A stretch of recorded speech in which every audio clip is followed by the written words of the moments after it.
तामसिकता है, राजसिकता, सात्विकता। तो ये तीन क्या है? मैं कुछ हूं, मैं कुछ हूं। मैं पनपता है अलगाव की खुराक पर। उसकी पहली मान्यता माने अंधविश्वास ये है कि मैं अलग हूं।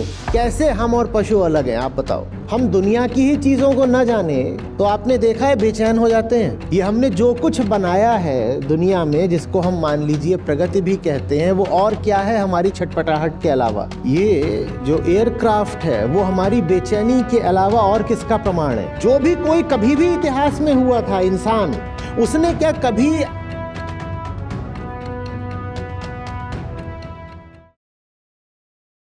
तो जीवन का अर्थ है कर्म।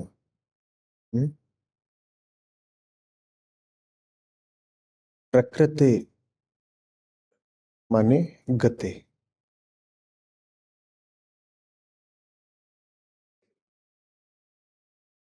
और प्रकृति में जो साधारण गति माने बदलाव होता ही रहता है, वो जीव के लिए कर्म बन जाता है।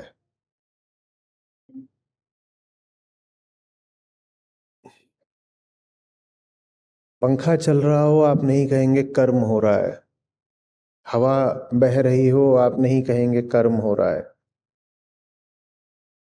पहाड़ से पत्थर लुढ़क रहा हो आप नहीं कहेंगे कर्म हो रहा है, आप कहेंगे प्रकृति है, गति है।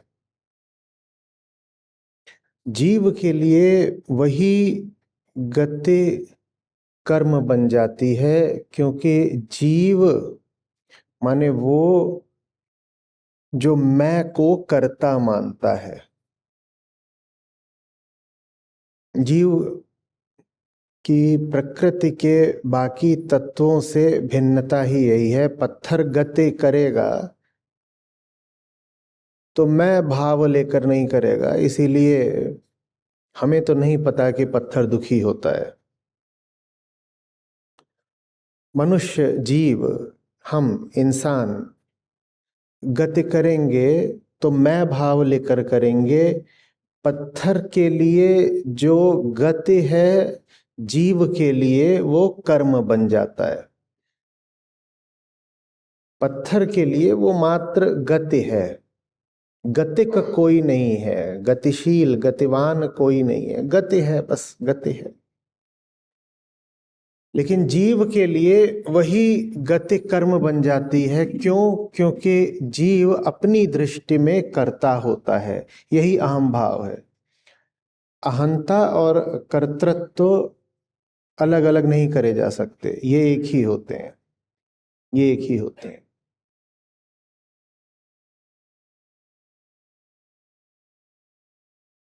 जीव अपने आप को कर्ता मानता है, कर्ता।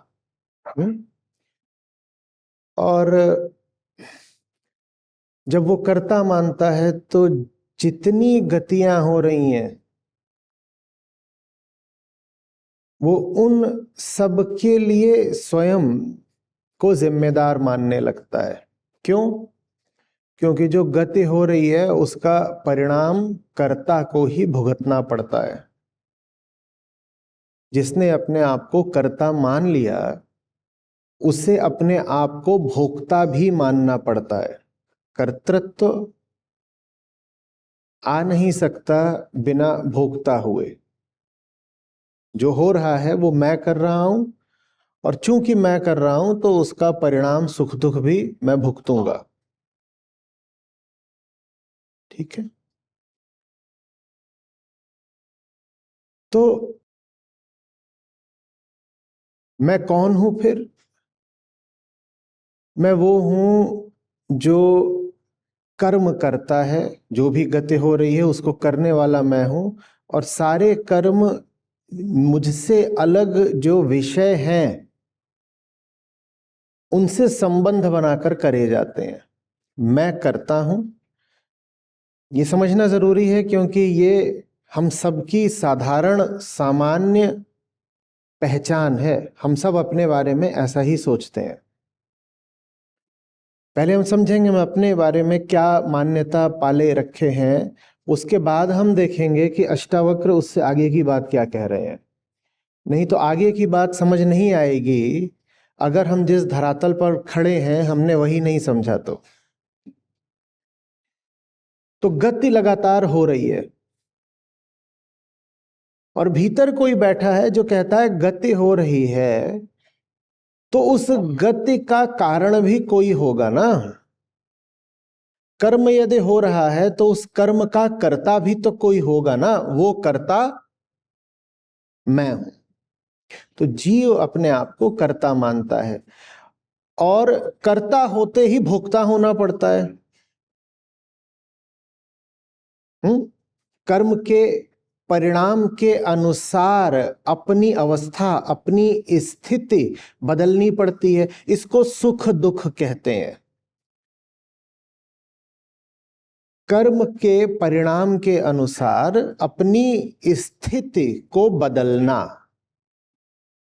मेरी स्थिति अब मेरे हाथ में नहीं रही, अब मेरी स्थिति बाहरी विषयों के हाथ में रह गई और उन विषयों से मेरा जो संबंध है, उसका जो संयोगिक परिणाम है, उसके हाथ में अब मैंने अपनी आंतरिक स्थिति सौंप दी। तो कर्ता बनते ही ये हो जाता है। अब आपकी स्वाधीनता छिन गई। अब आप ये नहीं कह सकते कि मैं भीतर से जो हूं सो हूं, बाहर खेल चल रहा है। अब बाहर जो खेल चल रहा है, आपने उससे भीतरी रिश्ता जोड़ लिया है। आपने उससे भीतरी रिश्ता जोड़ लिया है। तो कर्म हो रहा है और कर्ता और विषय का आपस में एक द्वंद्वात्मक संबंध होता है, उससे समय पैदा होता है। उसी समय में माने भविष्य में परिणाम आता है फल का, और आप उस परिणाम के भोक्ता बनते हैं।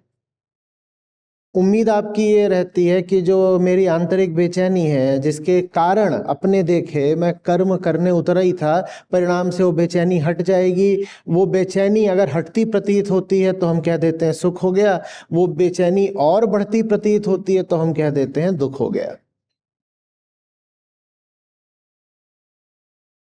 ये हमारी साधारण तस्वीर है। हम ऐसे जीते हैं। मैं करता हूं क्योंकि मैं स्वयं को जानता नहीं ना। मैं करता हूं क्यों? क्योंकि जीव यानी हम जैसे पैदा होते हैं, हमारी आंखें कर्म को देख पाती हैं। बस कर्म तो सबको दिखाई देता है, कर्ता दिखाई नहीं देता। तो कर्म दिखाई देता है तो हम अनुमान लगा लेते हैं। अनुमान कि कर्म हो रहा है तो निश्चित ही भीतर उसे करने वाला भी कोई होगा। अगर ये आंखें जैसे बाहर गति को, माने जिसे हम कर्म कहते हैं, उसको जैसे देख पाती हैं, उसी तरीके से ये आंखें अगर भीतर भी देख पाती तो हमें यह भ्रम नहीं होता कि भीतर कोई करता बैठा है। ऐसे समझ लीजिए जैसे कोई ड्राइवरलेस कार है और शीशे उसके फुली टिंटेड हैं। एक चालकहीन कार है, पूर्णतया काले शीशों वाली, और वो गति कर रही है। तो आप तुरंत ही अनुमान क्या लगा बैठेंगे? भीतर कोई चाल है तो भीतर कोई चालक भी होगा। क्योंकि हमें भीतर क्या है वो दिखाई तो दे नहीं रहा। शीशे कैसे हैं? काले। शीशे काले हैं, पर गाड़ी चल रही है तो दिख ही रहा है। गाड़ी चल रही है, दिख रहा है। भीतर कोई है कि नहीं ये नहीं दिख रहा, तो तुरंत अनुमान लग जाता है भीतर कोई बैठा होगा। और वो गाड़ी इधर उधर होने लगे तो हम शायद ड्राइवर को ताने मारना, गाली देना भी शुरू कर दें कि भीतर कोई बैठा है, वही चला रहा होगा। अनुमान हमारा बिल्कुल पक्का है। उसी तरह से ये आंखें, सारी इंद्रियां बाहर की दिशा में ही निर्देशित रहती हैं। हमारा ये शरीर बना ही ऐसा है और बाहर दिखाई देती है लगातार गति, मूवमेंट, एक्शन। तो तत्काल उसमें से हम निष्कर्ष क्या निकाल लेते हैं? बिल्कुल अनुमानित निष्कर्ष है पर आ जाता है क्या निकाल लेते हैं? भीतर मैं हूं, भीतर मैं हूं। अब ये निष्कर्ष निकाला ही गया है बाहर को देखकर, माने भीतर को न देखकर, भीतर को न देखकर। और जो भीतर को नहीं देख रहा वो दुख में रहेगा, वो स्वयं को ही लेकर दुख में रहेगा, क्योंकि बाहर तो और दुनिया की चीजें हैं, भीतर तो मैं हूं।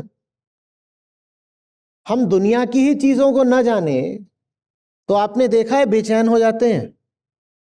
आपको किसी ऐसी जगह पर रख दिया जाए जहां आपको जो कुछ दिखाई दे रहा है आप बिल्कुल नहीं जानते, जो कुछ आपको सुनाई दे रहा है उसको आप बिल्कुल नहीं जानते, तो आपकी क्या हालत होगी? आप आप आंखें खोलें, आप सो रहे थे और आप पाए आपके चारों ओर जो दुनिया है उसमें जो दिखाई दे रहा है वो आप जानते नहीं, जो सुनाई दे रहा है वो आप समझते नहीं, रंग भी ऐसे हैं जो कभी आपने देखे नहीं। सब कुछ विचित्र है अगर बाहर, तो आपकी हालत कैसी रहेगी? आप बेचैन हो जाओगे ना, आप तत्काल कहोगे ये सब क्या है, इसकी सच्चाई बताओ। और ये तो बाहरी दुनिया है जिसके बारे में अगर आपको ना पता हो तो आप बेचैन हो जाओगे। और हमारी हालत ये है कि हमें भीतर का ही कुछ पता नहीं। जब हमें भीतर का कुछ पता नहीं तो भीतर ये जो मैं है, कल्पित मैं, वो तो बेचैन रहता ही रहता है। बाहर का ही ना पता हो तो बड़ी दुविधा खड़ी हो जाती है, लगता है दम घुट रहा है, ये सब क्या हो रहा है। आपके सामने 10 लोग हों, वो एक अजीब भाषा में बात कर रहे हो, आपको लगेगा मैं यहां से उठकर चला जाऊं। ये मेरे सामने बात करे जा रहे हैं, पता नहीं क्या बोल रहे हैं, मुझे समझ में तो आ नहीं रहा है। और आपके भीतर जो बैठा है स्वरचित, उसके बारे में तो हम बिल्कुल ही नहीं जानते, तो सोचो भीतर कैसी घुटन रहती होगी। तो अभी दो बातें हो रही हैं। पहली बात तो गति को देखकर ये कल्पना की गई, अनुमान लगाया गया है कि भीतर कोई गतिक भी है, कोई गति करने वाला भी है। और दूसरी बात, जिसके बारे में भीतर कहा जा रहा है कि वो है, दावा तो कर दिया कि वो है, पर वो क्या है ये हमें पता नहीं, क्योंकि भीतर कभी देखा नहीं, भीतर कभी देखा नहीं। वो जो मैं है जिसको हम कहते हैं कि है तो जरूर, उसकी पूरी संरचना, उसकी व्यवस्था, उसका हालचाल कभी जाना नहीं। बात समझ में आ रही? तो अब हम बनकर क्या बैठे हैं? अहंकार। वो अहंकार जो सदा बेचैन है, सदा का करता है, कुछ जानता नहीं उसका हालचाल क्या है, लेकिन बेचैनी का अनुभव करता है, तो एक के बाद एक इस विषय से उस विषय तक वो छलांग मारता ही रहता है। मानव इतिहास का जो पूरा प्रवाह रहा है वो और कुछ नहीं रहा है, वो यही रहा है। अहंकार अपने विषयों के साथ द्वंद्वात्मक गति करता चला है। इसी बात को हेगल ने कहा कि विषयों के साथ जो ह्यूमन स्पिरिट है वो डायलेक्टिक्स करती है। मार्क्स ने कहा नहीं नहीं, मामला पूरे तरीके से भौतिक है, मटेरियल है। मनुष्य और उसकी जो आर्थिक स्थितियां होती हैं उनके द्वंद्व से इतिहास पैदा होता है। ये दोनों ही बहुत गहरे नहीं जा पाए। अष्टावक्र मुनि वहां खड़े हों तो वो कहेंगे हाँ डायलेक्टिकल तो है मामला, द्वंद्वात्मक तो है, पर वो जो द्वंद्व है वो द्वंद्व है अहंकार और प्रकृति के बीच में। वो द्वंद्व है वास्तव में ज्ञान और अज्ञान के बीच में। अहंकार स्वयं को जानता नहीं तो प्रकृति से अलग अलग तरीके के रिश्ते बनाता है, यही रिश्ता उसकी गति है। और इन्हीं रिश्तों के फलस्वरूप वो सब होता है जिसको हम कहते हैं समय का आगे बढ़ते जाना। ये हमने जो कुछ बनाया है दुनिया में, जिसको हम मान लीजिए प्रगति भी कहते हैं, वो और क्या है हमारी छटपटाहट के अलावा।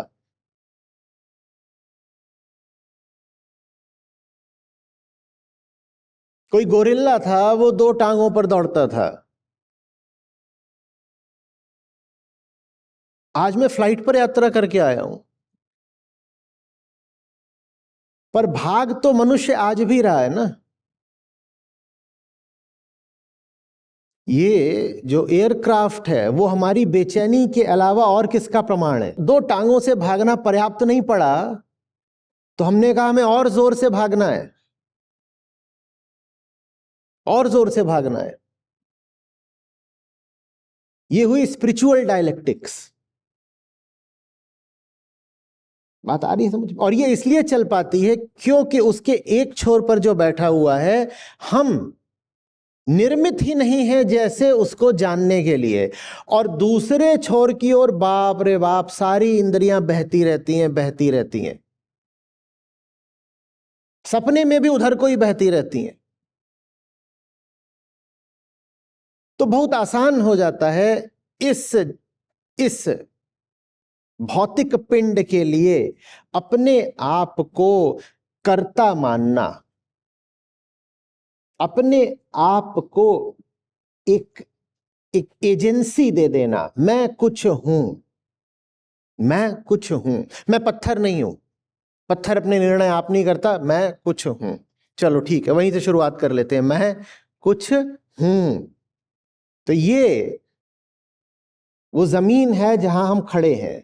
अब हम उस आकाश की बात करते हैं जहां अष्टावक्र आज हमें ले जाना चाह रहे हैं। ठीक है, क्या कह रहे हैं? कह रहे हैं मेरा हित अहित न ठहरने से होता है, न चलने से, न सोने से। तो ठहरते हुए, चलते हुए, सोते हुए भाई मैं तो आनंद में स्थित हूं। 13वां प्रकरण है, 5वां श्लोक है अष्टावक्र गीता का। मेरा हित अहित ठहरने में, चलने में, सोने में कहीं नहीं है, तो ये सब चलता रहता है, मैं आनंद में स्थित हूं। ये किया क्या जा रहा है? ये किसी उपलब्धि की बात नहीं की जा रही कि मैंने ऐसा हासिल कर लिया है। ये किसी उपलब्धि की बात नहीं की जा रही है। ये एक भूल के सुधार की बात हो रही है। ये कुछ और हासिल करने की बात नहीं है कि बाकी लोग तो साहब चलते रहते हैं, ये करते रहते हैं, वो करते रहते हैं, और उनको अक्सर ठोकर लग जाती है, तो जब वो चलते हैं तो दुख पाते हैं। लेकिन मेरा ऐसा नहीं है। मैं अब उस ऊंचाई पर पहुंच गया हूं जहां मैं चलता हूं तो भी मुझे सुख ही सुख रहता है। मैं खाता हूं, मैं पीता हूं, मैं जो भी करता हूं, सोता हूं, उठता हूं, मेरा तो सुख सुख रहता है। ये पुराने ही केंद्र से कुछ और पा लेने की बात नहीं हो रही है। ये केंद्र को ही ठीक से जानने की बात है। हमें केंद्र नहीं पता, हम केंद्र को लेकर भूल में हैं अपने। हम हैं कौन हम नहीं जानते। ये उस भूल का सुधार हो रहा है। मुझे पता ही नहीं मैं कौन हूं, तो मैं करता ही बनूंगा, मैं अहंकार ही बनूंगा। अब यहां जो कहा जा रहा है उसको समझिए। कह रहे हैं सोते हुए, चलते हुए और ठहरे हुए मैं आनंद में स्थित हूं। ये तीन क्या है? ये वास्तव में विषयों से संबंध बनाने के तीन तरीके हैं। यहां पर जो है, अब अष्टावक्र जनक संवाद है, ये दोनों अपनी अपनी स्थितियों का वर्णन कर रहे हैं। अब ये कोई किसी को सिखा नहीं रहा है। चूंकि सिखाया नहीं जा रहा, इसीलिए बात बहुत खोलकर बताई नहीं जाएगी। अष्टावक्र गीता इस बिंदु पर आकर आपको आचार्य शंकर के तत्वबोध या आत्मबोध या अपरोक्ष अनुभूति जैसी भी नहीं लगेगी। अब ये बस परस्पर अपने आनंद का आदान प्रदान हो रहा है जनक और अष्टावक्र के बीच में, और इसीलिए दोनों की आवाजें इतनी घुल मिल गई हैं कि बताना मुश्किल है कि अभी बोल कौन रहा है। और बताना कोई जरूरी भी नहीं, क्योंकि अब दोनों एक ही स्वर में बोल रहे हैं।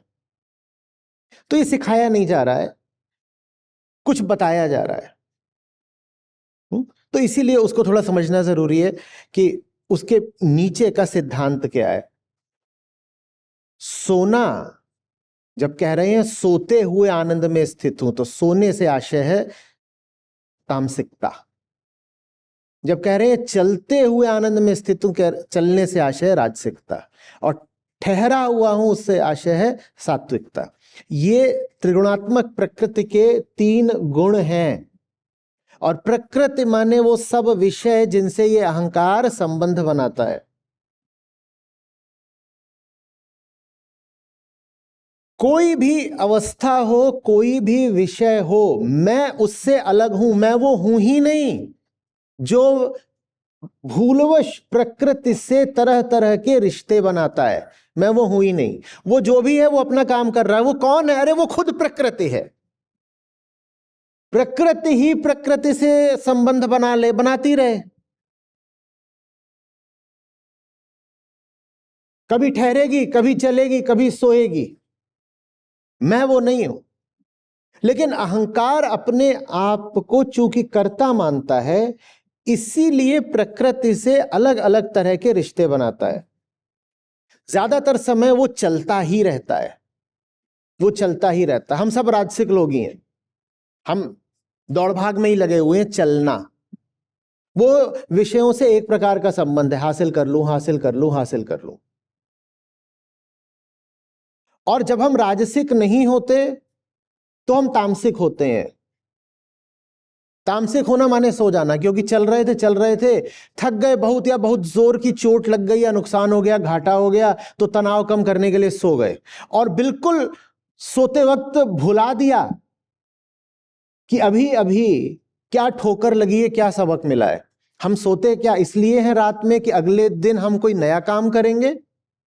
हम सोते इसलिए हैं ताकि पिछले दिन जितनी चोटें लगी, जितनी खरोंचें लगी, जितनी टूट फूट हुई, उसकी जरा रात में मरम्मत हो जाए, ताकि सुबह उठ करके फिर हम पिछले दिन का काम दोहरा सकें। कौन सोता है एक नई सुबह लाने के लिए? कोई भी नहीं। हम सोते हैं पिछला दिन दोहराने के लिए। अहंकार इसीलिए राजसिकता और तामसिकता के बीच में झूला झूलता है। जब राजसिकता बहुत हो जाती है तो उसे तामसिक होना पड़ता है। तामसिक होने का मतलब ही है मैं भुला तो पाऊं, मैं सो जाऊं। क्या भुलाना चाहते हो? अरे वही सब तो भुलाना चाहते हो जो तुमने हफ्ते भर किया। तो इसीलिए अब जब हफ्ता खत्म होता है तुम कहते हो अब जरा सोने दो जम करके, या नशा कर लेने दो ताकि भुला दूं कि ये पूरा हफ्ता बीता कैसा। राजसिकता के साथ तामसिकता जरूरी हो जाएगी, क्योंकि राजसिकता थकाती है बिना कोई परिणाम दिए। परिणाम वो कुछ नहीं दे सकती। क्या परिणाम देगी? जिस केंद्र से आप राजसिक हो वो केंद्र तो यथावत है, वो तो वैसे का वैसा ही है। जिस केंद्र से भाग रहे हो उस केंद्र को पलट करके, मुड़ करके तो कभी देखते नहीं। रुकते भी सिर्फ तब हो जब भागते भागते चोट लग जाती है, तब कहते हो अच्छा रिट्रीट पे चला जाता हूं, या आचार्य जी के पास चला जाता हूं। वो इसीलिए तो जिन दिनों दुख आ जाता है या उलझन हो जाती है, हाँ, या जिंदगी में कहीं हार मिल जाती है, तो उन दिनों आ जाओ उधर। वो भी फिर समझ लो कि गीता सत्रों में भी तामसिक उपस्थिति है, कि सत्रों में भी इसलिए आ रहे हो कि अपने आप को फिर से तैयार करके, बंदोबस्त पूरा करके, जिसे कहते हो आप रिवाइटलाइजेशन एंड रिजुविनेशन, वो करके दोबारा अपनी दुनिया में वापस चले जाओ। तो तामसिकता के साथ राजसिकता जरूरी है। अध्यात्म भी तामसिक हो सकता है, अच्छे समझ लीजिए। तो खुलेआम उसका प्रचार भी होता है ना, संडे मेडिटेशंस। ये और क्या है? संडे को ही क्यों भाई?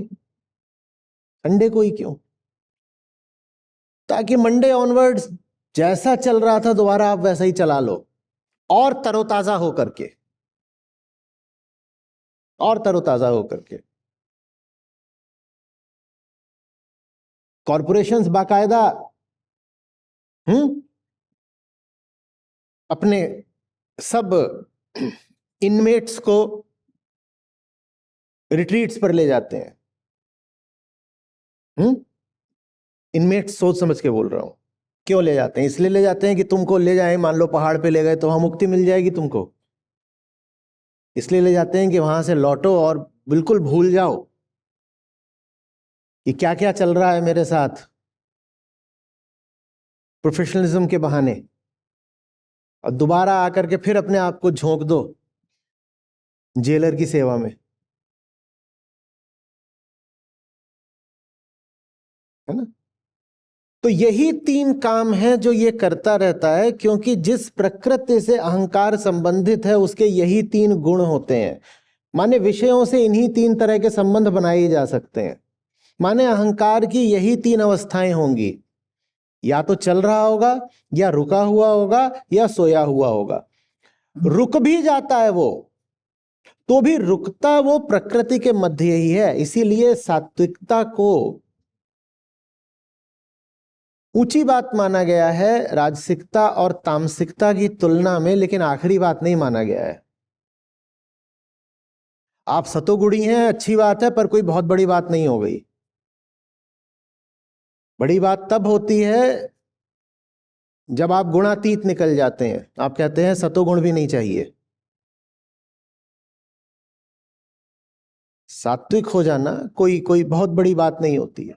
सात्विक होने का मतलब बस यही है कि अचकचा करके खड़े हो गए हो। क्यों खड़े हो गए हो? क्योंकि इतना तो दिखने लगा है कि इन सब में उलझूंगा तो चोट लगेगी। ठहरा हुआ हूं, मुक्त नहीं हूं। ठहर गए हैं, पर उन्हीं सब विषयों के मध्य ठहर गए हैं जो सदा से इर्द गिर्द थे। उनसे मुक्ति नहीं मिल गई है। उनकी प्रकृति जानने लग गए हैं, पर अपनी प्रकृति अभी भी नहीं जानते। विषयों को जानने लग गए हैं कि ये तो सबके सब चोर ही हैं, पर विषयता को अभी भी नहीं जानते। तो बस इतना किया है कि खड़े हो गए हैं। एक आदमी जो आ गया है रेलवे प्लेटफॉर्म पर, ठीक, और वो बिल्कुल अनभिज्ञ है कि वो है कौन, अतः उसे जाना कहां चाहिए। तो वो यूं ही कुछ लेकर के अपने इरादे बैठा हुआ है। उसने कहीं से नाम सुन लिया, कभी था गीता सत्रों में तो अमरपुर, कह रहा है अमरपुर जाना, अमरपुर जाना है। जानता वो है नहीं, कुछ उसे पता नहीं। राजसिक होने का मतलब है कि अगर 18 प्लेटफॉर्म्स हैं तो जितनी भी ट्रेन जिधर को जा रही हैं उनमें बिना देखे जाने चढ़ जाना, यह है राजसिकता।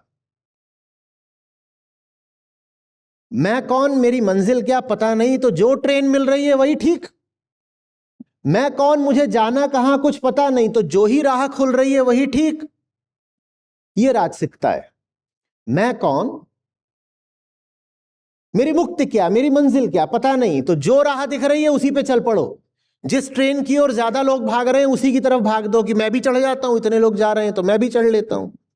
यह राजसिकता है। ट्रेन थोड़ी देर आगे बढ़ी, भीड़ बहुत थी, भीड़ ने धक्का मारा, नीचे आकर के गिरे, चोट बहुत लगी थी, बेहोश हो गए।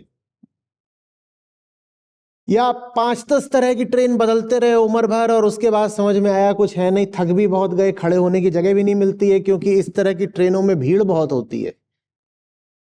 जहां यात्रियों को पता ही ना हो कि जाना कहां है, उन ट्रेनों में खासकर बहुत भीड़ होती है। तो थक गए, गिर गए, सो गए, ये तामसिकता हो गई। पर ये सोए कुछ सदा के लिए नहीं है। ये भी उठेंगे और फिर से कहेंगे कोई और नई ट्रेन मिल जाए उसमें बैठ जाएं।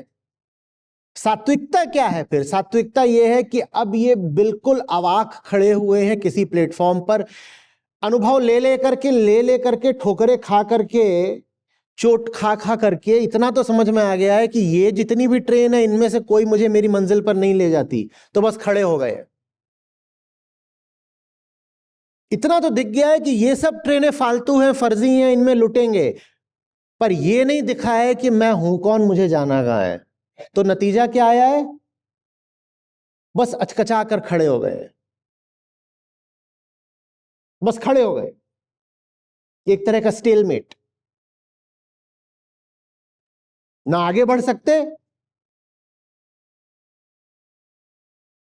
कि आगे बढ़कर के किसी ट्रेन में चले जाएं और राजसिकता हो जाएगी, और भीतर अपने प्रवेश कर नहीं रहे हैं, भीतर अपने प्रवेश कर लें तो गुणातीत निकल जाएंगे। तो बस खड़े हुए हैं, ये सतोगुणी है। इसीलिए सतोगुणी को भी शास्त्र अभी बंधक ही मानते हैं।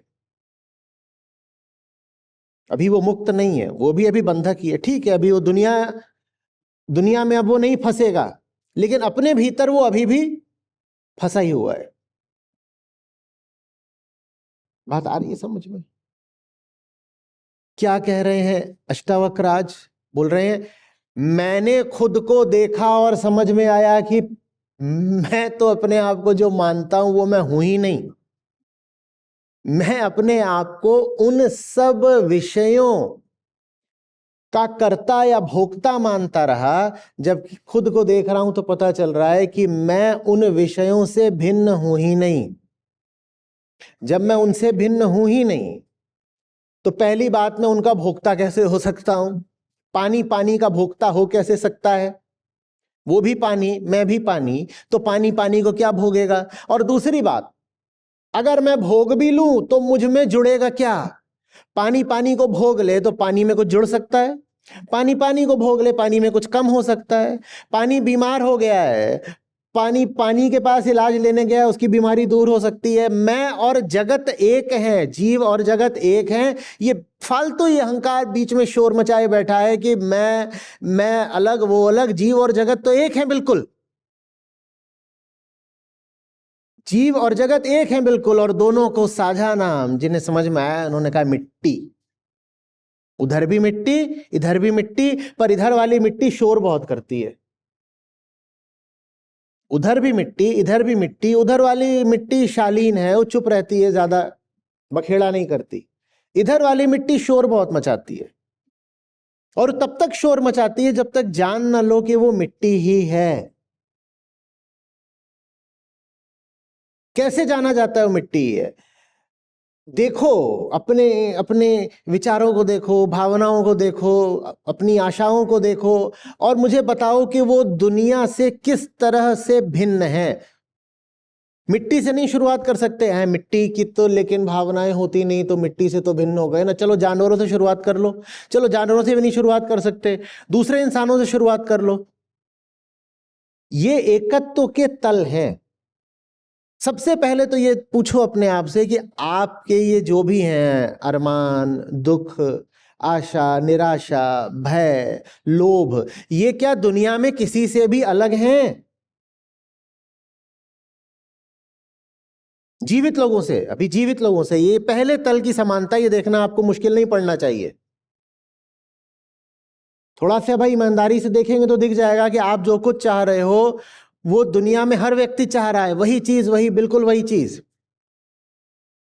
ठीक है, ये पहला तल हुआ समानता का। हम जानना चाहते हैं, हम कह रहे हैं कि जो इधर है वही इधर है, तो ऐसे देख लेते हैं। सबसे पहले देख लो कि ये जितने यहां बैठे हुए हैं और आप जो कुछ चाह रहे हो वो सब एक ही है।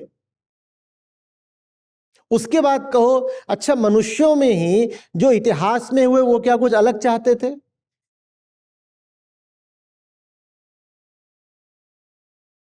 अभी वर्तमान में हमारे ग्रह की आबादी है 8 बिलियन के आसपास, और आज तक जितने भी मनुष्य हुए हैं जो हमारे ग्रह पर रहे हैं उनकी संख्या है 117 बिलियन। तो माने उसमें से मुश्किल से 6-7% हैं जो अभी जिंदा हैं, बाकी सब इतिहास में कभी हुए थे और अपना मरमुरा गए। जो भी कोई कभी भी इतिहास में हुआ था इंसान, उसने क्या कभी आपसे जरा भी अलग जिंदगी जी? ये मत कहिएगा कि नहीं नहीं नहीं, वो तो पत्ते पहनता था, हम जीन्स पहनते हैं। ये आप उसको अगर यहां ले आए और ज्यादा नहीं 2 से 6 महीने का उसको प्रशिक्षण दे दें, ओरिएंटेशन, तो बिल्कुल आपकी तरह ही जीने लगेगा। क्योंकि हो रहा होगा आज से 3,000 3,500 साल का तो हमारे पास इतिहास ही है। इतिहास है, लिखित इतिहास है, हम जानते हैं, और हमें पता है कि उन 3,500 सालों में जो हो रहा था वो उससे बिल्कुल भी अलग नहीं है जो आज चल रहा है दुनिया में। आप 3,500 साल से भी पहले और पीछे चले जाइए और उठा लाइए आप किसी आदि मानव को उसकी गुफा से खींचकर। आपको मैं कह रहा हूं 2 से 6 महीने लगेंगे। उसको भाषा सिखा दीजिए, उसको कुछ आप अपने आज के संस्कार दे दीजिए, कपड़ा लत्ता वगैरह बता दीजिए, और वो लगभग वैसे ही जीने लगेगा जैसे आप जी रहे हैं, क्योंकि वो वही है जो हम हैं। तो जो जिंदे हैं उनसे भी कोई भिन्नता नहीं, जो मर गए हैं उनसे भी कोई भिन्नता नहीं। अगला तल आ जाओ पशु का, ही तीसरा हो गया। पशुओं को देखो, कैसे हम और पशु अलग हैं, आप बताओ। जहां हमारी भावनाओं की और वृत्तियों की बात आती है, वहां हम में और पशुओं में कोई अंतर नहीं है। आम आदमी जीता है कि मेरा घर बन जाए, मेरी जगह पे किसी का कब्जा ना हो जाए। ये काम पशु भी कर रहे हैं। आम आदमी कहता है, पूछो क्या कर रहे हो, बोलता है यार रोटी पानी का इंतजाम कर रहा हूं। पेट तो चलाना ही है ना। ये काम तो पशु भी कर रहा है।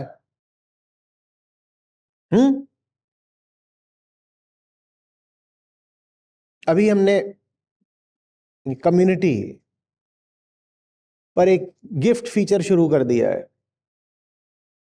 तो ऐसे भी लोग आ रहे हैं जो बस, जिनको हम कह रहे हैं ठीक है आपने ऐप डाउनलोड कर ली है, आप कुछ दिनों के लिए कम्युनिटी का स्वाद लीजिए, महीना 2 महीना लीजिए, फिर हम आपसे बात करेंगे कि क्या समझ में आया।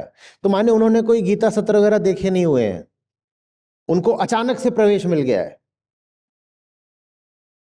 और उनको देख करके मुझे थोड़ा भरोसा आ जाता है कि जिंदगी मेरी सफल ही जा रही है, कुछ अच्छा काम कर लिया।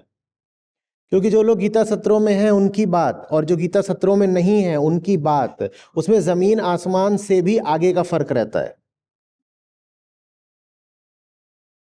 और उनकी बात क्या रहती है? वही पशुओं वाली बात, मेरी शादी कब होगी। इसके अलावा कुछ पूछ ही नहीं रहे हैं।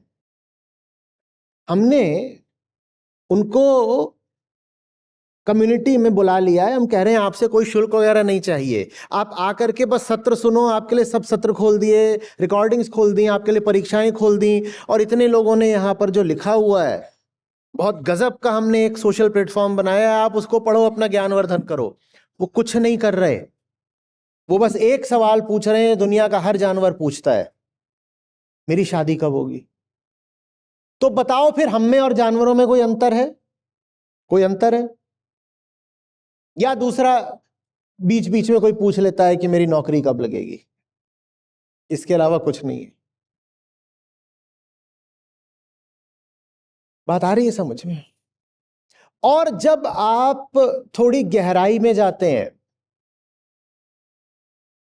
और जो मटेरियल बेसिस ऑफ लाइफ है उसमें प्रवेश करते हैं, तो आपको पता चलता है कि चाहे जानवर हो चाहे इंसान हो, ये दोनों बस बायोकेमिकल पुतले हैं।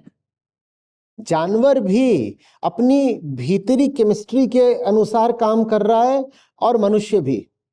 तो अब जानवर और मनुष्य और पत्थर में, माने रसायन में, कोई अंतर नहीं बचा। अब ये दिखने के बाद मैं कैसे बचेगा?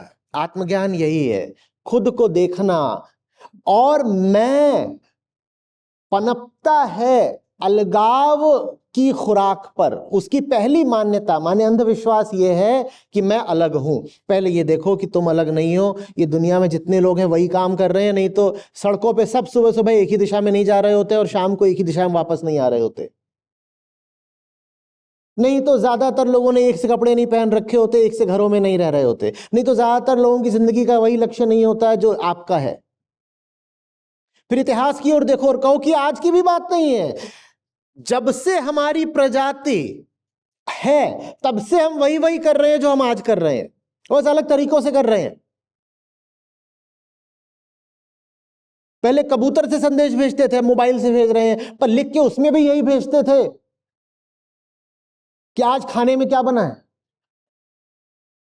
और आज भी मोबाइल का इस्तेमाल कौन सा आप बड़े ऊंचे कामों के लिए करते हो? ठीक, इतिहास में भी जो कुछ हुआ है उससे भी हम अलग नहीं है। फिर देखो कि पशुओं से अलग नहीं है, और फिर देखो कि रसायनों से अलग नहीं है। आपका पूरा व्यवहार चलता है आपके भीतरी केमिकल्स की बिना पर, और वो थोड़े ऊपर नीचे हो जाते हैं तो आपको पता है कि सब कुछ ऊपर नीचे हो जाता है। किसी को आप बोलते हो बहुत रूखा आदमी है, इसकी जिंदगी में रस नहीं है, उसको जा करके एक मटेरियल रासायनिक इंजेक्शन लगा दो, वो परम प्रेमी हो जाएगा, रसदार बहा देगा। किसी को आप कहो ये क्रोधित बहुत रहता है, सब पर चिल्लाता रहता है, उसको जाकर दूसरा इंजेक्शन लगा दो, वो एकदम शांत पड़ जाएगा। तो मैं कहां है? मैं थोड़ी क्रोधित हो रहा था। कौन क्रोधित हो रहा था? रसायन था। मैं कहां है? मैं थोड़ी प्रेम करता है। भीतर जब रसायन उबलने लगता है तो आदमी प्रेम करने लगता है, और जिस उम्र तक रसायन नहीं उबलता तो प्रेम भी नहीं होता। कोई 5, 6, 7 साल का लड़का लड़की आपस में प्रेम नहीं कर रहे होते, क्योंकि अभी रसायन उबलने शुरू ही नहीं हुए। समझ में आ रही बात? तो फिर दिख जाता है मिट्टी ही है मामला। हम ये भी नहीं कह सकते हम जानवर हैं। हम क्या हैं? मिट्टी है। तो अब अगर कर्म हो रहा है तो कर्म के उस छोर पर भी प्रकृति है और इस छोर पर भी प्रकृति है। कर्म के उस छोर पर भी मिट्टी है और इस छोर पर भी मिट्टी है। तो अब मैं मुक्त हो गया मैं होने से। जब मैं मुक्त हो जाता है मैं होने से, तो वेदांत उसको आत्मा बोलता है या साक्षी बोलता है। झूठे मैं से मुक्ति को ही साक्षी तो कहते हैं।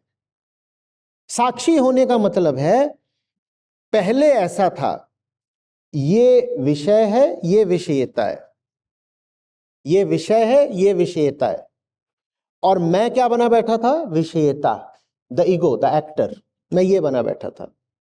साक्षी होने का मतलब है ये जो मैं बना बैठा था इसने ही खुद को देखा और इसको पता चला कि ये क्या है, ये क्या है, ये यही है ये जिसका भोक्ता बनता है, ये खुद वही है। ये कहता है मैं मिट्टी पर चल रहा हूं, तो मिट्टी पर चल नहीं रहा है, तो मिट्टी है। समझ में आ रही बात? तो अब जब ये अपने आप को जो इससे अलग मान करके इससे तरह तरह के रिश्ते बनाता था, त्रिगुणात्मक रिश्ते बनाता था, इसको दिख गया कि मैं इससे अलग हूं ही नहीं, तो अब रिश्ते तो बन ही नहीं सकते ना, ये दोनों आपस में एक ही हैं, अपना कुछ कुछ कुछ कुछ कर रहे हैं, उनका चल रहा है कुछ। तो अब मैं कौन हो गया? मैं वो हो गया जिसको ये बात समझ में आ गई है।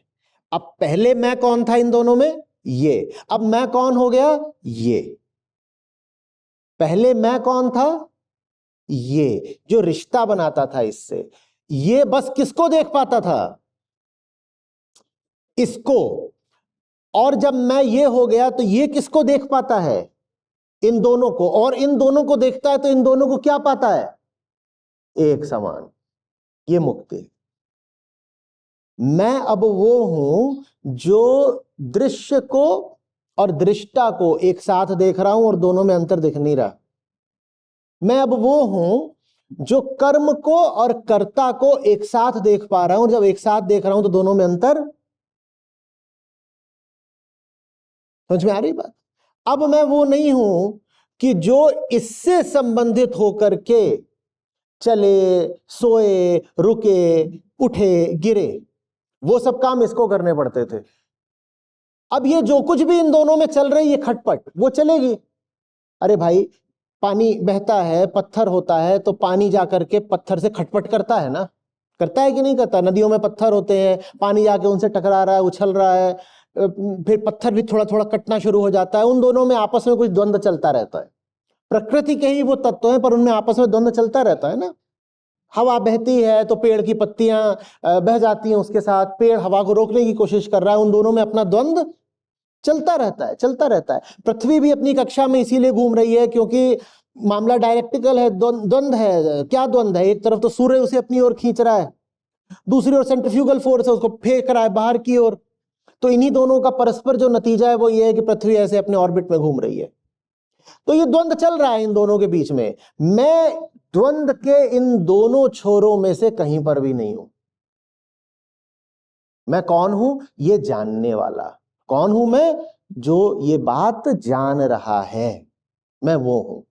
अब मैं इस अंधविश्वास से मुक्त हो गया कि मेरी अंदरूनी हालत को बाहरी स्थितियों पर आश्रित होना। ये बहुत बड़ा अंधविश्वास है, आप सब पाले बैठे हो।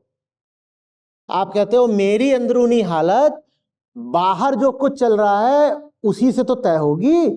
बाहर कुछ अच्छा हो गया तो भीतर से भी मैं अच्छा हो जाऊंगा, बाहर कुछ खराब हो गया तो भीतर से मैं दुखी हो जाऊंगा, मेरे हाथ में रुपया पैसा आ गया तो भीतर से मैं प्रफुल्लित हो जाऊंगा। ये अंधविश्वास है कि आपकी भीतरी हालत को बाहरी संयोगों का गुलाम होना है, आश्रित होना है। इस अंधविश्वास को छोड़ दीजिए। नहीं छोड़ पाएंगे, नहीं छोड़ पाएंगे तब तक जब तक इन दोनों को एक समान नहीं जान लेंगे, जब तक इन दोनों को। और इसीलिए अहंकार को इनको एक समान जानने की मैंने आपको क्या विधि बोली कि पहले देखो कि बाकी लोगों जैसे हो, फिर देखो कि जितनी दुनिया में जो भी लोग हो उन सब जैसे हो, फिर बोला जानवरों जैसे हो, फिर बोला मिट्टी जैसे हो। अहंकार को ये चारों ही काम अपमान के लगते हैं। कभी गौर किया है? आप अगर जिंदगी में कुछ बन बैठे हो, आपसे कहा जाए तुम में और भीड़ में कोई अंतर नहीं है, तो आप कहते हो बदतमीज, मुझ में भीड़ में अंतर कैसे नहीं है? भीड़ नीचे बैठी है, मैं मंच पर बैठा हूं, मैं श्रेष्ठ हूं। हर आदमी ऊपर होना चाहता है ना। अहंकार को बुरा इसीलिए लगता है क्योंकि ये बात सच है और अहंकार झूठ है। सच से झूठ को तो बुरा लगेगा ना। तुम में और भीड़ में कोई अंतर नहीं है, और तुम जानते हो तुम में और भीड़ में कोई अंतर नहीं है, इसीलिए पूरी जिंदगी इंसान लगा देता है भीड़ से ऊपर उठने में। मुझे कुछ बन के दिखाना है, मुझे भीड़ से ऊपर उठ जाना है। तुम भीड़ से ऊपर उठ ही नहीं सकते। तुम भीड़ से जितना ऊपर उठने की कोशिश कर रहे हो, तुम उतना दिखा रहे हो कि तुम भीड़ हो। दूसरा आदमी को बुरा लगता है जब बोला जाए कि तुम आदि मानव जैसे हो, तुम केवमैन हो। बड़ा बुरा लग जाएगा, लग जाएगा नहीं? आप मेरे सामने आए और आप मान लीजिए सच बच करके आ गई हैं और मैं आपसे बोलूं किस गुफा से निकल के आ रही है, आप बिल्कुल बुरा मान जाओगे, क्योंकि आपके अनुसार आप विशिष्ट हो, स्पेशल हो, यूनिक हो। अहंकार इसी पर चलता है, मैं अलग हूं, मैं स्पेशल हूं। जैसे ही उसको बताया जाए कि तुम इन सब लोगों तो जैसे हो ही, वो जो 10,000 साल पहले था तुम उस जैसे भी हो, तो बड़ा बुरा मान जाएगा। इससे भी ज्यादा बुरा कब मान जाएगा? जब आप घूम रहे हैं अपने अपने बच्चे को लेकर के, और मैं कहूं वो देख रहे, उधर देख रहे हो तुम, वो कबूतर अपने बच्चों को ले जाकर के कुछ खिला रहा है, या वो भैंस है, भैंस के बच्चे भी उसके पीछे पीछे घूम रहे हैं, वही काम तुम कर रहे हो। बड़ा बुरा लगेगा, लगेगा कि नहीं लगेगा? हमने तो ममता को दैवीय स्थान दे दिया है। माँ और बच्चे का जो रिश्ता होता है उसको हम कहते हैं ये तो बिल्कुल भगवान जी वाली बात हो गई। और वहां बता दिया जाए कि तुम जो कर रहे हो वो तो यहाँ जितने जानवर हैं सब कर रहे हैं, बुरा लगेगा ना।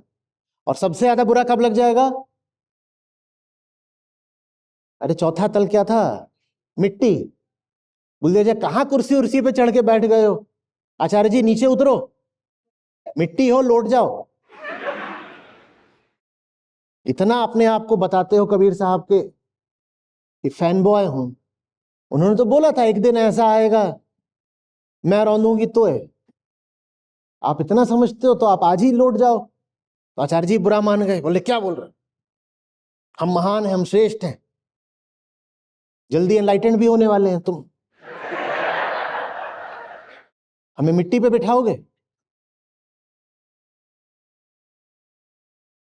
ये सूत्र है। सच जितना गहरा होगा अहंकार को उतना बुरा लगेगा। अहंकार अलग है ही नहीं, इसीलिए पूरी जिंदगी हमारी बीतती है एक्स्ट्राऑर्डिनरी बनने में। वो मानना ही नहीं चाहता कि तुम किसी से भी अलग नहीं हो। हर आदमी को क्या चाहिए? क्या चाहिए? Special, the chosen one, the perfect one, the one.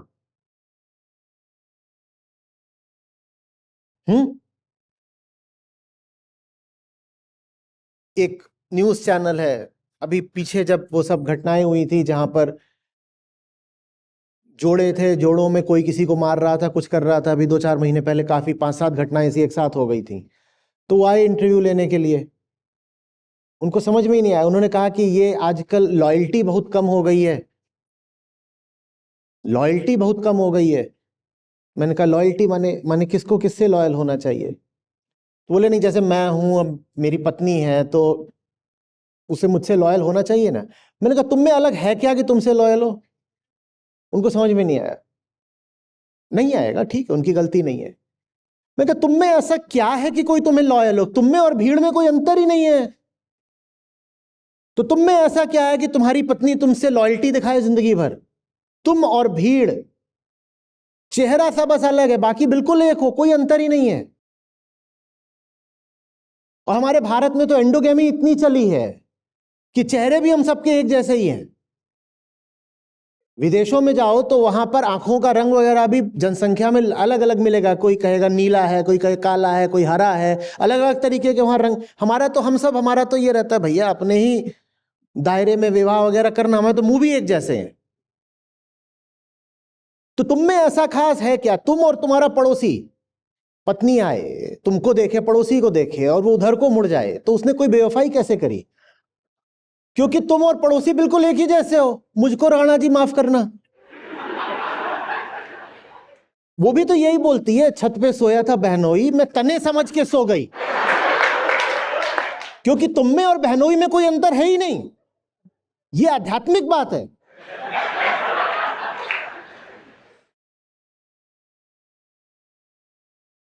वो बुरा मान गए, बोले आप तो ऐसे तो सामाजिक नैतिकता की नींव खोद रहे हो। नैतिकता वगैरह तुम जानो, जो बात मैं जानता हूं है वो। तुम्हें लोग अलग अलग दिखाई देते हैं, मैं जहां से देख रहा हूं मुझे सब एक से दिखाई देते हैं, कोई अंतर है ही नहीं। हाँ, कोई बुद्ध आए और किसी बुद्ध के साथ कोई बेवफाई कर जाए तो निसंदेह वो पापी हुआ, क्योंकि वो अलग हुए, वो अलग थे। तो किसी को बुद्ध का सानिध्य मिले और फिर भी वो बुद्ध को छोड़ के कहीं और निकल जाए, तो उसको हम कहेंगे इनफिडेलिटी, उसको हम कहेंगे कि ये डिसलॉयल्टी हो गई। पर झुन्नू है और पिग्गी है और गधा है, ये तो तीनों क्या है? एक ही है। इधर जाने की जगह उधर मुड़ गए, तो मतलब क्या करा? कुछ भी नहीं। एक घर है, उसके 3 दरवाजे हैं, कभी आगे से घुसे थे, कभी बैकडोर एंट्री ले ली है, कोई अंतर थोड़ी है, घर वही है। तुम चाहते हो कि तुम्हारे प्रति कोई वफा रखे, तो पहले इस काबिल तो बनो कि तुम्हारे लिए कोई वफादार हो पाए। हो तुम कुछ नहीं, पर चाहते ये हो कि कोई तुम पर सर्वस्व लुटा दे और जिंदगी भर तुमसे वफा निभाए। तुमने तुमने ऐसा क्या जाना है कि तुमसे वफा की जाए? बोलो ना। बरसाती कीड़े होते हैं इतने सारे, यहां बंबई में आते हैं, उधर दिल्ली में तो बहुत रहते हैं बरसातों के बाद। अब वो आपको अलग अलग दिखते हैं सब क्या? और सोचो उनमें से एक कीड़ी रो रही है, मेरा वाला, तो आपको पहली समस्या तो ये आएगी कि तेरा वाला है कौन सा? क्योंकि ये सारे के सारे बिल्कुल एक जैसे हैं। हमारा भी वैसे ही है, हम सब बिल्कुल एक जैसे हैं, और अहंकार यही बात मानना नहीं चाहता। और जो ये जान लेता है कि हम बिल्कुल एक हैं, इतने एक हैं कि मिट्टी ही हैं सब, वो अलग हो जाता है। बड़ी विचित्र बात है। जो अपने आप को अलग बनाता रहता है, जो अपने आप को अलग बनाता रहता है, वो भीड़ जैसे ही रह जाता है। और जो जान लेता है कि अलग होने की कोई बात ही नहीं, वो कोई होता है सदियों में जो अलग हो जाता है। आ रही बात समझ में? साक्षी होने का मतलब होता है जो कर रहा है ये कर रहा है, मैं नहीं कर रहा हूं। मेरे ऊपर से ये कंपल्शन, ये बाध्यता हट गई कि इधर जो चल रहा होगा उसका असर इस पर पड़े। इधर जो चल रहा है उसका असर अब मुझ पर नहीं पड़ता। जब तक मैं ये बना बैठा था तब तक इधर जो भी होता था उसका असर इस पर पड़ जाता था। अब मैं कौन हूं? मैं हूं, तो मुझ पर अब असर नहीं पड़ता बाहर क्या चल रहा है, कोई असर नहीं पड़ता। ये द्वंद्व के, द्वैत के 2 छोर हैं, इसका असर इस पर पड़ जाता है। मैं दोनों छोरों का साक्षी हूं, मुझ पर नहीं असर पड़ता। एक डिसोसिएशन हो गया। बाहर जो चल रहा है चलता रहे, भीतर जो है वो अपनी जगह है, वो अस्पर्शित रहता है, अनटच्ड। और वो कैसे हो सकता है? बस तब जब ये जो इसके संदर्भ में अपने आप को परिभाषित करता था, ये देख ले कि वास्तव में जिंदगी है क्या, भीतरी जिंदगी। इसने अपने आप को देखा नहीं कि फिर ये नहीं रह जाता, ये हो जाता है। अब ये कर्ता नहीं रह गया, अब ये आंख बन गया, अक्ष बन गया, अहम से हट करके अक्ष बन गया।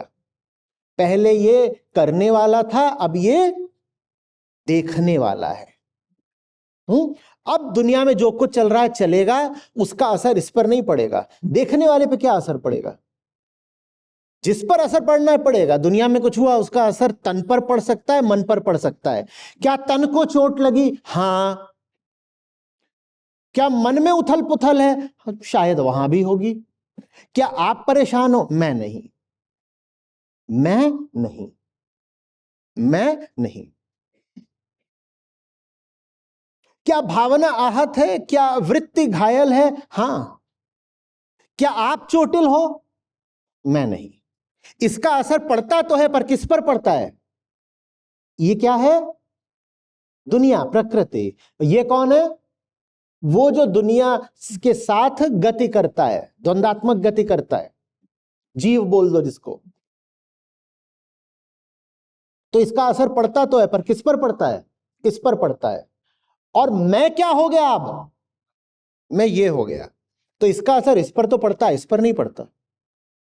ये यही है। तो तन कहां से आया? यहीं से आया है, मिट्टी से ये शरीर उठा है, तो इसका हक है इस पर। क्या तन चोटिल हुआ? हां, पत्थर आया, तन को चोट लगी। क्या मन बुरा मान रहा है? हां, वो भी हो सकता है, क्योंकि मन भी तन के साथ चलता है। ठीक है, वो भी हो सकता है। क्या आप उदास हैं? मैं नहीं।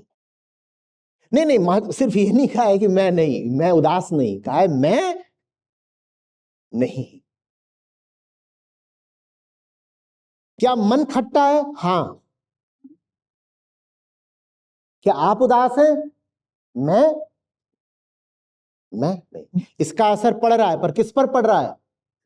इस पर पड़ रहा है। और मैं कौन हूं? मैं ये हूं। मैं यहां जो कुछ भी चल रहा है, ये मैं देख रहा हूं। असर भी पड़ता है, इसका असर पड़ता है, इस पर पड़ता है, मुझ पर नहीं पड़ता। मैं अपने भीतर वो बिंदु हूं जिस पर किसी बाहरी घटना का कोई असर नहीं पड़ता।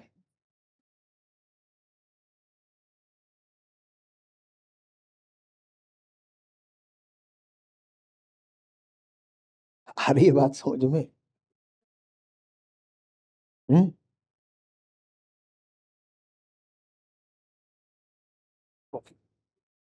नमस्ते आचार्य जी।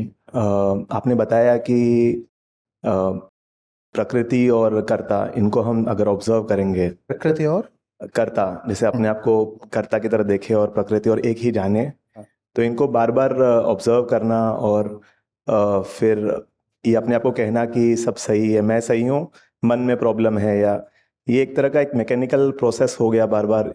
इस अपने आप को जानना का प्रोसेस यही बात को रिपीट करना है कि इस चीज़ को जानना क्या यही है कि बार बार मैं इस बात को रिपीट करूं कि प्रकृति है और ये करता है और कर्म करते रहूं?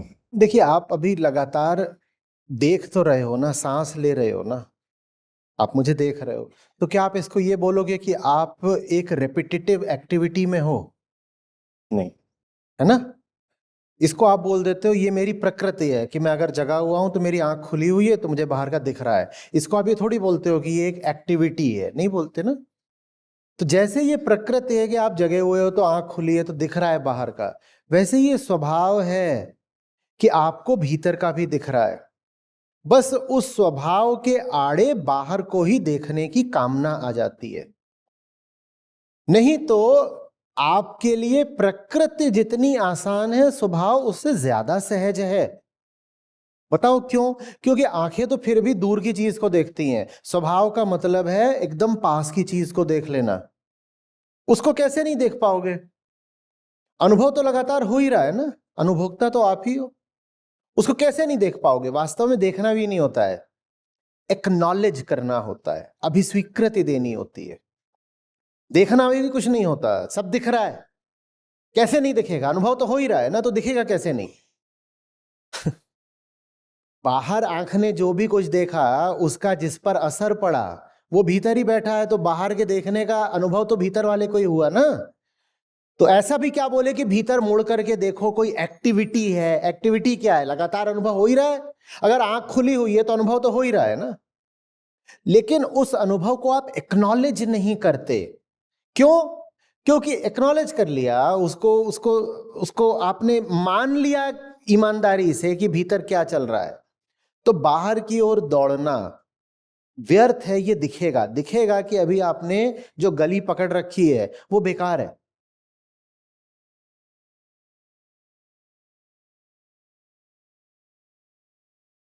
पिज्जा खाने का बहुत मन है, बहुत बहुत बहुत मन है, बहुत मन है।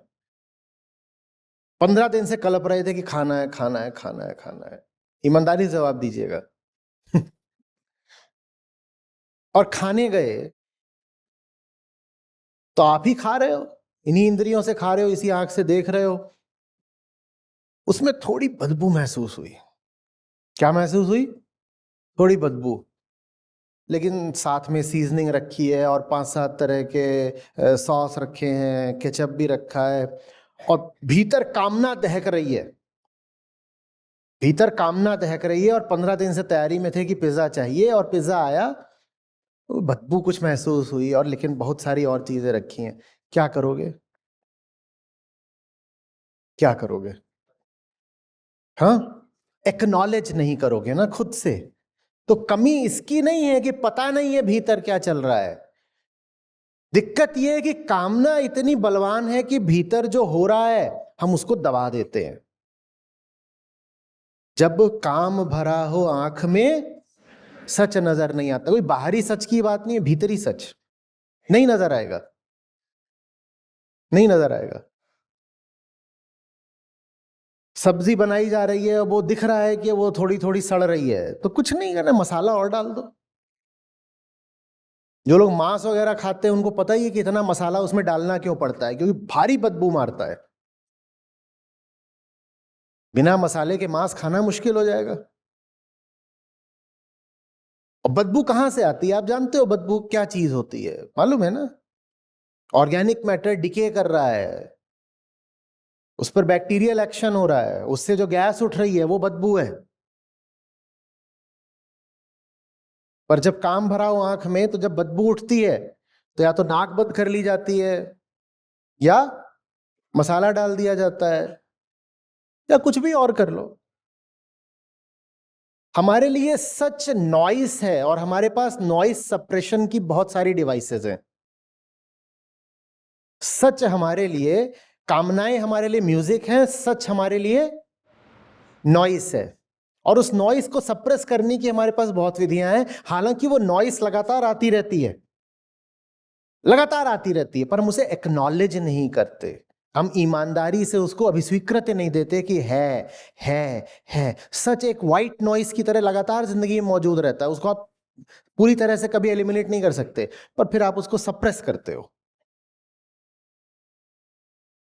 पता तो रहता ही है क्या है, दिख तो जाता ही है। जब दिख जाता है तो कैसे कहते हो हमने देखा नहीं, या कुछ और ले आ लो। जिंदगी में डिस्ट्रैक्शंस, एंटरटेनमेंट के नाम पर, किसी भी और चीज के नाम पर ले आ लो, दिख तो जाता ही है बात क्या है।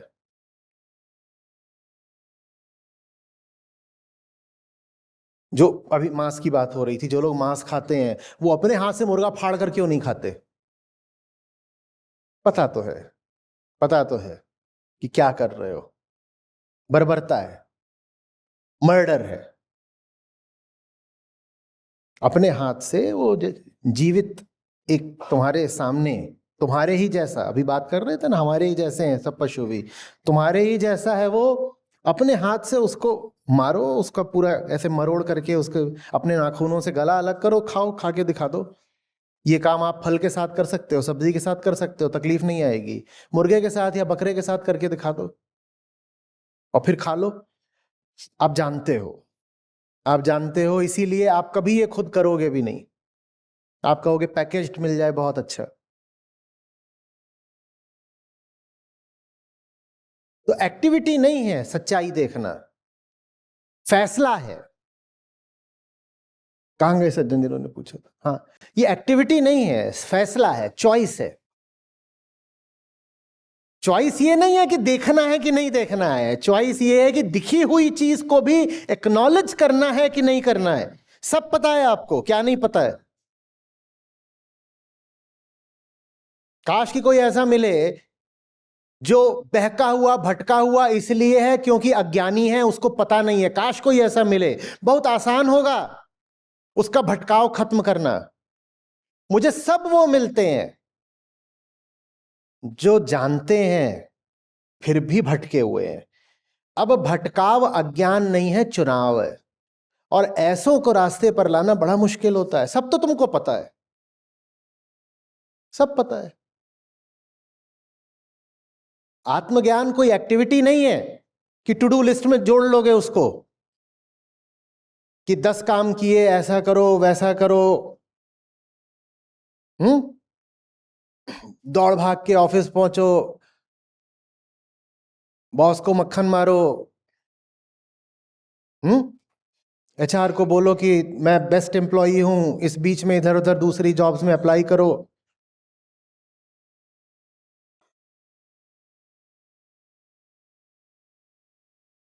बीवी खाना बना रही है, इधर इंस्टाग्राम में सॉफ्ट पॉर्न स्क्रॉल करो।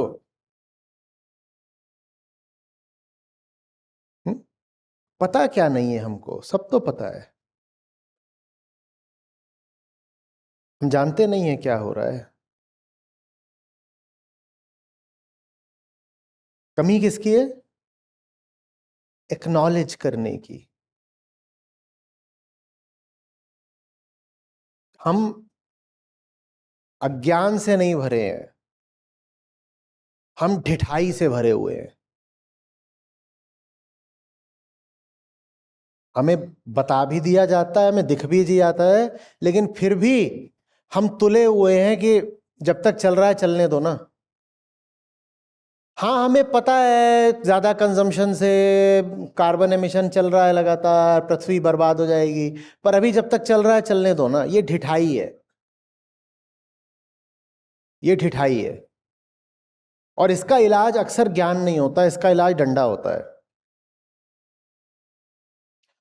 वो डंडा, अगर हम थोड़े से सचेत लोग हों, सचेत समाज हो, तो वो डंडा वैधानिक रूप से, सामाजिक रूप से आ जाना चाहिए। जब वहां से नहीं आता तो फिर प्राकृतिक रूप से आता है, फिर जीवन डंडा मारता है, फिर पृथ्वी डंडा मारती है। हम इंतजार कर रहे हैं कि वो सब कुछ हो।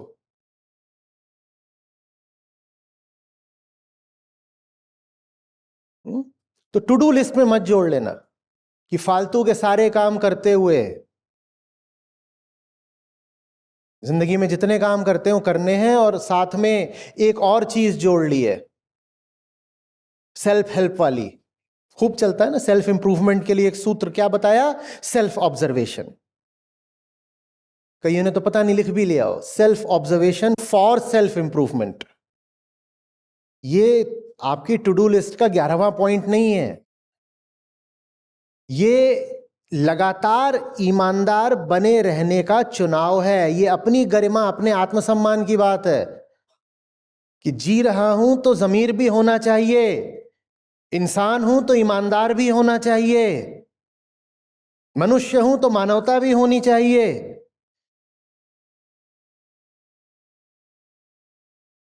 ये अपनी इज्जत की बात है। वैसे तो हम बहुत कहते हैं मेरी ईगो, मेरी डिग्निटी, मेरा स्वाभिमान, बड़ी बड़ी बातें। पर जब आंतरिक ईमानदारी की बात आती है तो हमसे बेईमान कोई है? कोई है? फिर पूछ रहा हूं, आप में से कोई है जो नए गड्ढों में गिरता हो? सब उन्हीं जगहों पर जाकर दोबारा गिरते हो जहां पता है कि पहले भी गिरे थे, पुराने ही गड्ढे हैं। ये कमी ज्ञान की है या नियत की है? क्या पता नहीं था कि गड्ढा है? ये वही गड्ढा है, पुराना गड्ढा है, इसमें 7 बार पहले भी गिरे हुए हो, 8वीं बार फिर वही काम कर रहे हो। ज्ञान की कमी नहीं है, गड्ढा है, तुम जानते हो पहले से। समस्या चुनाव की है, नियत ही खराब है। कह रहे हैं अभी हड्डी टूटी नहीं ना, एक बार और गिर के देख लेते हैं। जब तक चल रहा है चलने दो। ये कितने लोगों ने अपने आप को कभी ना कभी ये बहाना दिया है, हाँ है तो गड़बड़, पर जब तक चल रहा है चलने दो। बस यही है, सारी समस्या यही है। और ये बात जाती है मनुष्य की गरिमा के विपरीत, मनुष्य की गरिमा के विपरीत। और जिंदगी ऐसों को मालूम है क्या बोलती है? जो मेरा मेरा मध्यम संगीत, मेरी मौन सलाह नहीं सुन सकते, उन्हें अब मेरे धमाके सुनने पड़ेंगे। Can't listen to my whispers, now face my explosions.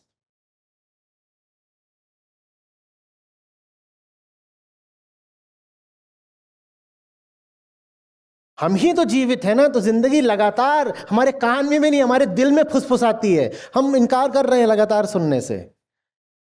हम कह रहे हैं अभी धमाका नहीं हुआ ना, जब तक नहीं हुआ धमाका तब तक चलने दो, क्या होता है, चलने दो। ये है समस्या। तो सेल्फ ऑब्जर्वेशन एक्टिविटी नहीं है, वो सतत ईमानदारी का नाम है। ईमानदार होना कोई पल दो पल की तो बात नहीं हो सकती ना। इंसान हूं, लगातार सांस ले रहा हूं, लगातार जिंदा हूं, तो ईमानदार भी कब रहना पड़ेगा? कब रहना पड़ेगा? लगातार ही तो ईमानदार भी रहना पड़ेगा ना। हाँ, यही है आत्मावलोकन, यही आत्मज्ञान है। ऐसे ही स्वयं को जाना जाता है। ये थोड़े ही कि कामना के क्षण में बिल्कुल भीतरी बत्ती बुझाई दी। जिंदगी को देखो तो हम कैसे हैं पता चलता है। आपने देखा है जो जबरदस्त कामना वाली हरकतें जहां हो रही होती हैं, वहां माहौल जानबूझ करके आप ऐसा निर्मित करते हैं या परंपरा ऐसा निर्मित करती है कि आप भीतर को देख ही ना पाए, कि असंभव हो जाए अपने प्रति ईमानदार हो पाना। शादी ब्याह हो, हुल्लड़ होगा, पहली बात तो वहां भीड़ इकट्ठा की जाएगी। भीड़ इसलिए इकट्ठा की जाती है ताकि व्यक्ति अपने आप को देख ही ना पाए, आसपास इतने चेहरे हों सजे बजे कि उनको ही देखता रहे, और खाना है और खुशबू उठ रही है उनको ही देखते रहो, और मंच पर बैठे हैं दो नमूने उनको देखो। और दूसरी बात, बहुत जोर का संगीत होगा। उतनी जोर का संगीत ना हो तो दूल्हा दुल्हन को भी यथार्थ दिख जाए, वो भी भाग जाए। आपको क्या लगता है इतनी भीड़ करनी जरूरी क्यों है? इतना लाउड म्यूजिक जरूरी क्यों है? वो इसीलिए जरूरी है ताकि किसी को भी अपने भीतर जो विस्पर्स हैं वो सुनाई न दें। जब कान में इतना सब कुछ लाउड पड़ता रहेगा, आंखों के आगे जब इतना सब कुछ ग्लॉसी रहेगा, तो भीतर की वो हल्की रोशनी और वो मूक सी फुसफुसाहट किसको सुनाई देगी? समझ में आ रही है बात? कई काम होते हैं जिसमें उतरने से पहले बहुत लोग हम में से बोलते हैं थोड़ा सा नशा कर लेते हैं, उसके बाद बेहतर होगा, अब सही रहेगा। उस काम के लिए जरूरी है नशा, नहीं तो होगा नहीं, सच्चाई दिख जाएगी।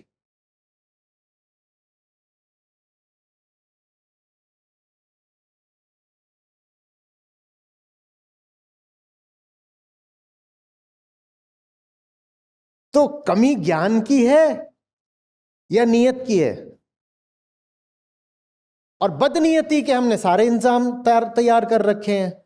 धोखे से भी सच स्वीकार न पड़ना करे, इसके लिए हमने कितने प्रबंध कर रखे हैं। आपने देखा है आपको खाली और अकेले और मौन और शांत बैठे आदमी से कितना डर लगता है, विशेषकर अगर वो व्यक्ति आपका पति या पत्नी हो। उसको आप पा लें कि चुप बैठा है मौन आधे घंटे से और शांत है बिल्कुल, आपका दिल दहल जाए।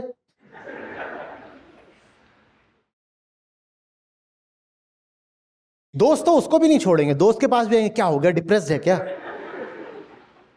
चल तेरे लिए कुछ करता हूं।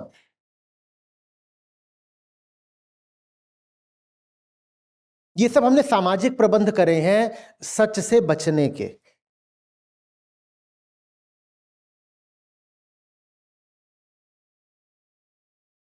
आपने देखा है किसी के साथ हो, आप कहीं मिलने गए हैं, अक्रॉस द टेबल बैठ गए हैं, जान सूख जाएगी अगर 10 मिनट तक एक भी शब्द का आदान प्रदान ना हो। विशेषकर बहुत सारे यहाँ जवान लोग बैठे हैं, आप डेट वगैरह पर जाओ तो वहाँ देखा है कि जो पॉजेज होते हैं, साइलेंसेस होते हैं, उनको आप कितने ऑकवर्ड होते हैं, तो आपके पास बोलने को कुछ भी नहीं है। मैं तो कैफे वाला जानवर हूं, तो कैफेज में ही जाकर बैठता हूं। अभी बेंगलोर से आ रहा हूं तो वहां पर कैफे ही कैफे, उसमें सब यही जवान जोड़े आकर बैठे होते हैं। चक चक चक चक चक चक चक चक चक चक चक चक चक चक चक चक चक। उसके पास कुछ नहीं है बोलने को, बोले जा रही है 1 घंटे से, और इतनी जोर से बोल रही है पूरे कैफे में गूंज रहा। उसके ऐसे 6 और बैठे हुए हैं। वो क्यों बोल रही है इतना? क्योंकि चुप हो गई। तो मौन सच की भाषा है। वो चुप हो गई तो सच बोलने लगेगा। अगर वो चुप हो गई तो मौन आ जाएगा ना, और मौन भाषा है सच की। वो चुप हो गई, उसने जरा से भी अपनी चकचक अगर छोड़ी तो सच बोलने लग जाएगा। सच बोलने लग गया तो वो जिस उद्देश्य से वहां पर ये दोनों इकट्ठा हुए हैं, वो कामना पूरी फिर हो नहीं पाएगी। तो इसीलिए cut cut cut cut cut cut cut cut cut कमी नियत की है। वास्तव में जो लोग सच के खिलाफ जितनी तत्परता से खड़े होते हैं, वो सबसे ज्यादा सच के करीब होते हैं। उन्होंने साफ देखा होता है उन्हें खतरा किधर है, और इसीलिए उन्होंने जबरदस्त बंदोबस्त कर रखा होता है। वो अपने दुश्मन से परिचित हैं, वो जानते हैं सच दुश्मन है, सच इन दिशाओं से आता है, उसको ऐसे ऐसे रोकना है। मैं कहा करता हूं कई बार, मैं कहता हूं कि जो लोग कम्युनिटी पर हैं उससे ज्यादा मुझे वो समझते हैं जो कम्युनिटी से भागते हैं। क्योंकि जो कम्युनिटी पर है उन्हें तो शायद अभी पूरे खतरे का एहसास हुआ ही नहीं है। कम्युनिटी से भागे वो हैं जिनको समझ में आने लग गया था कि खतरा है। ऐसे ही नहीं भागे। जो लोग कहते हैं आचार्य जी प्रणाम, उनको पता ही नहीं आचार्य जी क्या है। और जो गालियां दे रहे हैं और कह रहे हैं नहीं नहीं नहीं नहीं नहीं नहीं, वो बेहतर जानते हैं। जानते बेहतर हैं, पर जानने से कुछ होता नहीं। नीयत तो खराब ही है ना, नीयत तो पूरी खराब है। कोई गाली दे रहा है, कह रहा है ये हमारा हिंदू धर्म खराब कर रहा है। कोई कह रहा है हमारी महिलाओं को भड़का रहा है, घर तोड़ रहा है। वो समझ तो रही हैं कि मैं जो काम कर रहा हूं उसका महिलाओं पर क्या असर पड़ रहा है। वो समझ तो रही है कि मैं जो काम कर रहा हूं उसका धर्म पर क्या असर पड़ रहा है। समझ तो रही हैं, पर नीयत उनकी खराब है। तो इसीलिए मानेंगे नहीं कि जो असर है वो अच्छा है। पर ये उनको दिख रहा है साफ साफ कि असर है, और वो असर खुद उन पर भी पड़ रहा है। चूंकि उन पर असर पड़ रहा है इसीलिए वो गाली दे रहे हैं।